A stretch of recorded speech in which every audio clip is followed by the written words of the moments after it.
તો વડોદરામાં નશામાં ધૂત કાર ચાલકે કહેર મચાવ્યો। મકરપુરા પોલીસ સ્ટેશન સામે નશાખોર કાર ચાલકે અકસ્માત સર્જ્યો। અકસ્માત પહેલા લોકોએ કાર ચાલકને રોકવા માટે અનેક પ્રયાસો કર્યા હતા। લોકોએ રોકવા છતાં બેફામ કાર ચલાવતો રહ્યો આ નશાખોર કાર ચાલક।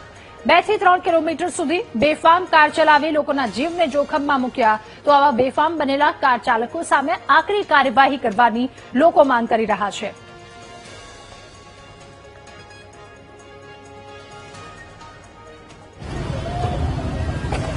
શું થયું? આ ભાઈ ફૂલ ટાઈટ છે, અમને ઠોકતા ઠોકતા આયા 10 જણને। ખોલ ગાડી, ખોલ ગાડી, ખોલ गाड़ी का नंबर ले, आगे से नंबर ले गाड़ी का। गाड़ी का नंबर ले। अरे आगे से 6-7 जानों को ऐसे ठोकते ठोकते आया है। हाँ पुल भी है दारू। खोल रे गाड़ी, खोल। 100 नंबर पे फोन करो।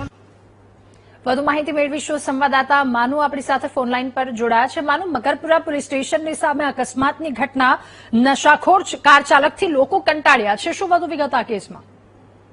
રાધા, નશો કરી અને વાહન ચલાવી અકસ્માત સર્જવાની અનેક ઘટનાઓ બની રહી છે। એ પૈકીની આ વધુ એક ઘટના બની છે। મકરપુરા પોલીસ સ્ટેશન સામે જ નશામાં ધૂત કાર ચાલકે અકસ્માત સર્જ્યો છે।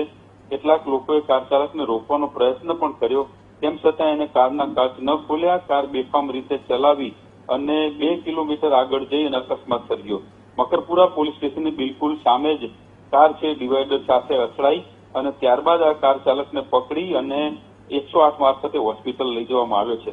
પોલીસે અત્યારે કાર્યવાહી શરૂ કરી છે, પરંતુ લોકો માંગ કરી રહ્યા છે કે નશામાં ધૂત થઈને વાહન ચલાવતા લોકો અન્ય લોકોના જીવ જોખમમાં મૂકે છે, ત્યારે આવા તત્વો સામે કડક કાર્યવાહી થવી જોઈએ એવી અત્યારે માંગ ઉઠી રહી છે। જી, આભાર આપનો વિગતો સાથે જોડાવા બદલ।